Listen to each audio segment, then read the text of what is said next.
Constitution that has merged ECAB, SOAC, and the SGA into the new student government.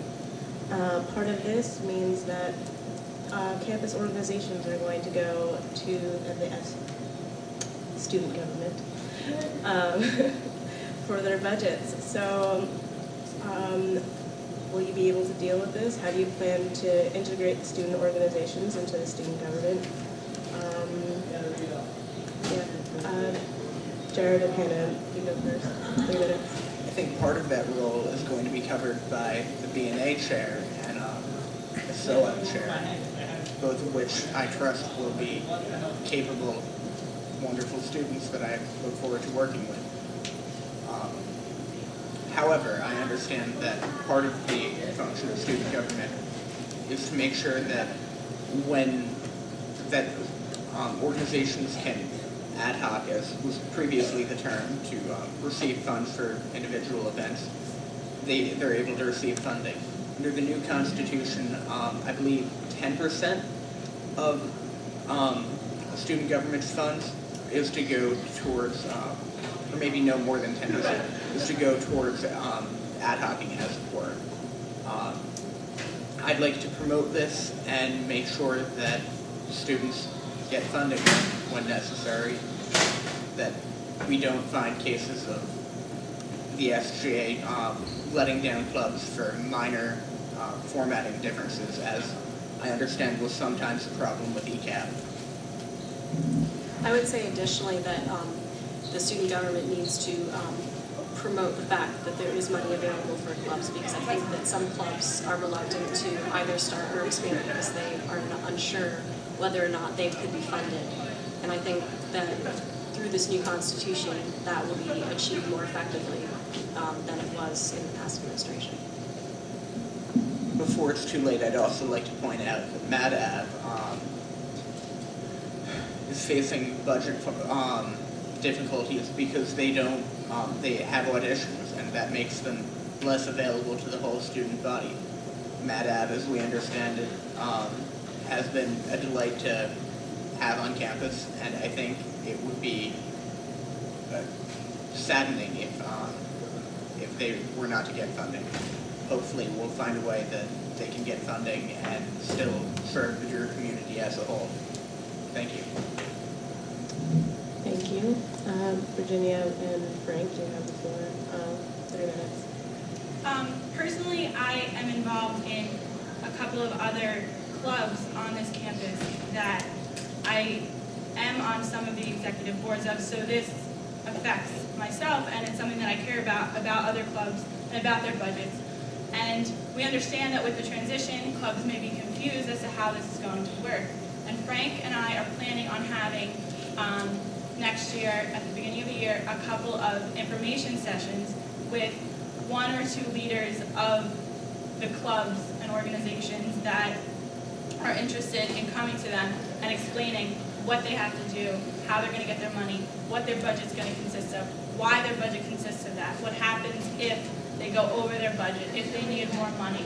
So we're really planning on keeping the organizations very informed about the process, and along the way, if they need help, because they probably will get confused with the change, we're always going to be there to help them out with that.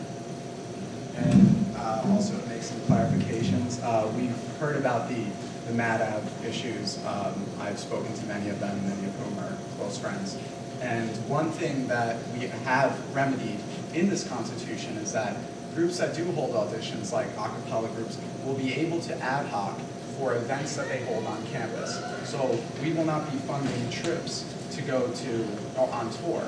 What we will do is we will allow them to ad hoc for fundraisers for those tours, or any events that they are holding on campus that benefits the entire campus community. So they will have access to funding. There's no doubt about that. And just a minor thing that was mentioned is that under the new system, something that we're trying to cut down on ad hocs. So 70 to 85% of money allocated to student government will be given through semester budgets, and the rest of that money will be up for ad hoc. So this was part of the process when I was helping to create the Constitution, that we thought was needed. You know, groups like MADAV need their funding, and you know, we need to cut down on ad hocs and give clubs that semester budget so they have a better idea and they can gauge what they're going to use during each semester rather than planning for an entire year. So, thank you. All right, so talking about the,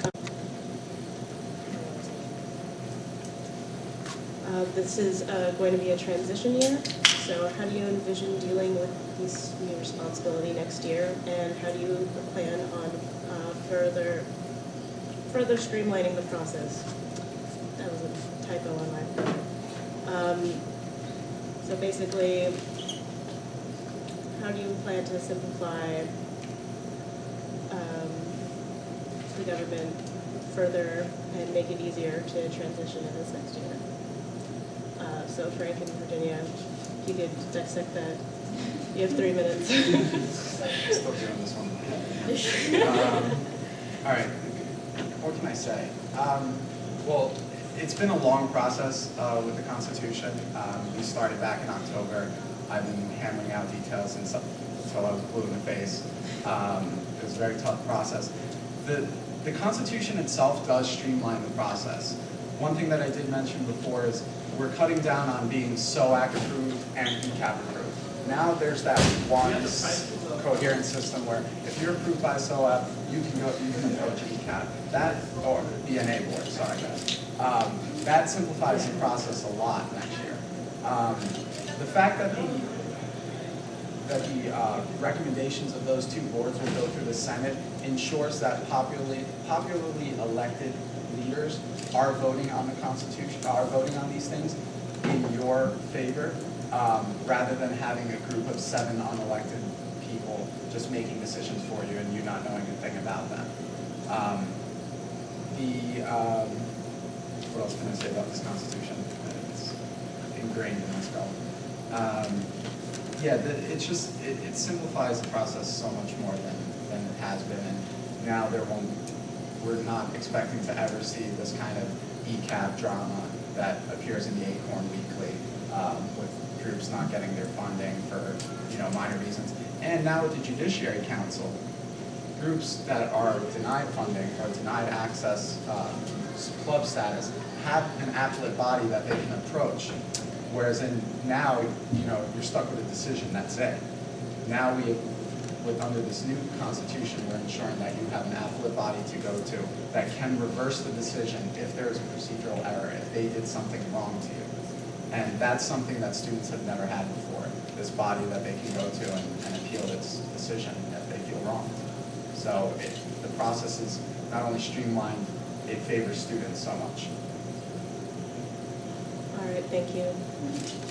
Jared and Hannah, do you have 2 minutes? I hope to streamline the transition by attending all coming student government meetings if elected. I hope to make personal meetings with members of the current cabinet and, if necessary, senators as well.